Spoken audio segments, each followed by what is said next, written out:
नमस्कार, NMF news पर आप सभी का बहुत स्वागत। मैं हूं आपके साथ अभिषेक पुंडीर। 2023 में अमेरिका ने ओपन एआई, चैट जीपीटी जैसी चीजें बनाई थी। इन्हें बनाकर अमेरिका को लगा था दुनिया पर अब वो राज करेगा, इंफॉर्मेशन की दुनिया में राज करेगा, आर्टिफिशियल इंटेलिजेंस की दुनिया में राज करेगा। इसी वजह से चाइना को जो प्रोसेसर होता है, जो चिप होती है एआई को बनाने में जो इस्तेमाल की जाती है, वो उसे चीन को देना अमेरिका ने बंद कर दिया था। चैट जीपीटी और ओपन एआई, इन सब का भी एक, अगर कहें कि इन सब का भी परमपिता, इन सब का भी बाप एक मार्केट में आया है 2 महीने की मेहनत में और सिर्फ 60 लाख डॉलर में ये बनकर तैयार हुआ है। नाम है डीप सीक। डीप सीक पिछले लगभग 5-6 दिन से आप सुन रहे होंगे, 21 तारीख में इसे लॉन्च किया गया और लगभग एक हफ्ते में ही ChatGPT, OpenAI, Gemini जैसी चीजों को सरपास करते हुए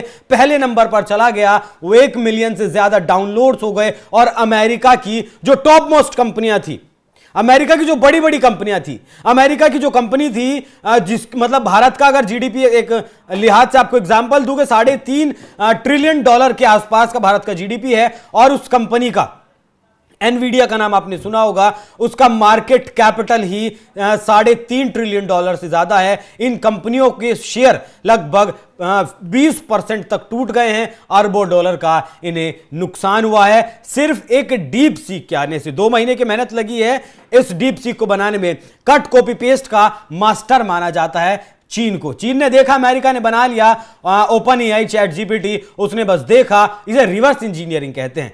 इसी के आधार पर एक ऐसी चीज बनाकर उसने खड़ी कर दी चाइना ने, जिसे जो ओपन एआई है आपका और चैट जीपीटी है, उससे भी बहुत अव्वल दर्जे की ये चीज है और बिल्कुल फ्री। जहां ओपन एआई, चैट जीपीटी अपनी सर्विस के लिए पैसे लेते हैं, वहीं डीप सीक बिल्कुल फ्री है। अभी आपको बताता हूं कि किसे कितना नुकसान, अमेरिकी जो कंपनियां हैं, कितना नुकसान उठाना पड़ा है बीते 24 घंटे में।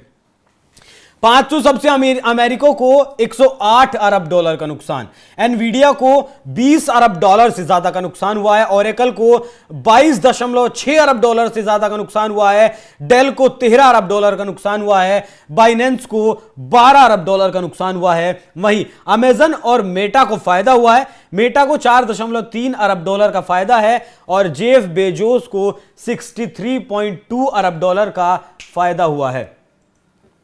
तो सिर्फ एक डीप सीक, सिर्फ चाइना का एक ऐप आने की वजह से अमेरिका घुटनों पर आ गया। एक तरीके से कहें कि खून के आंसू अमेरिका रो रहा है। अभी अब मैंने आपको एक खबर बताई थी 21 तारीख में कि डोनाल्ड ट्रंप जो अभी राष्ट्रपति बने हैं अमेरिका के, वो एआई की दिशा में काम करना चाहते हैं और कुछ कंपनियों के साथ मिलकर, ये ओरेकल हुआ और आपका 1-2 कंपनियां और हुई, इनके साथ मिलकर $500 बिलियन का एक प्रोजेक्ट शुरू करना चाहते हैं। प्रोजेक्ट शुरू करने वाले जो चैट जीपीटी के फाउंडर हैं, वही इस प्रोजेक्ट को शुरू करने वाले थे, जिसका विरोध किया था एलन मस्क ने कि इतना पैसा आप लोगों के पास है कहां। इस प्रोजेक्ट के जरिए $500 बिलियन के जरिए अमेरिका चाहता था कि वो आर्टिफिशियल इंटेलिजेंस की दुनिया में राज करे। सबसे जो बेहतर टूल्स एआई के हैं वो अमेरिका के पास हों, ये अमेरिका सोच ही रहा था कि इसी बीच उसी 21 तारीख को चाइना ने डीप सीक लॉन्च कर दिया और अमेरिका के लिए घुटनों पर परेड करवाने जैसा ये रहा कि उन्हीं का जो प्लेटफॉर्म है एप्पल, उसी पर इसे लॉन्च किया और उन्हीं के टूल्स को पीछे छोड़ता हुआ डीप सीक पहले नंबर पर पहुंच गया, जिसकी वजह से लगभग दुनिया के सबसे ज्यादा अमेरिका के 500 अमीरों को $108 अरब से ज्यादा का नुकसान हुआ है।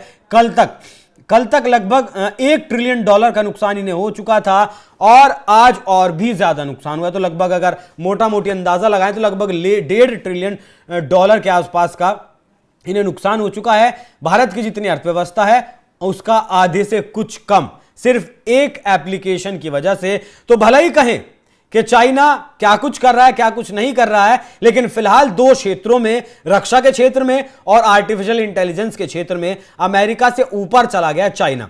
6th जनरेशन के फाइटर जेट चाइना बना चुका है, जबकि अमेरिका काम कर रहा है 5.5 जनरेशन पर। उसके बाद ये ओरेकल जैसी कंपनियां, ओपन एआई जैसी, ये आर्टिफिशियल इंटेलिजेंस के जो टूल हैं, अमेरिका से बेहतर टूल बना दिया है डीप सीक जिसका नाम है। तो अमेरिका भले ही कहता रहे कि वो सुपर पावर है, वो दुनिया का बॉस है, लेकिन फिलहाल कोई बुरा माने या फिर भला माने, चाइना उस दिशा में जा रहा है। चीन अब सुपर पावर बनने की दिशा में काम कर रहा है, जो अमेरिका के लिए आने वाले वक्त में जाहिर सी बात है खतरे की घंटी है। इस पूरी खबर पर क्या कुछ आपकी राय कमेंट कर में जरूर बताएं। धन्यवाद।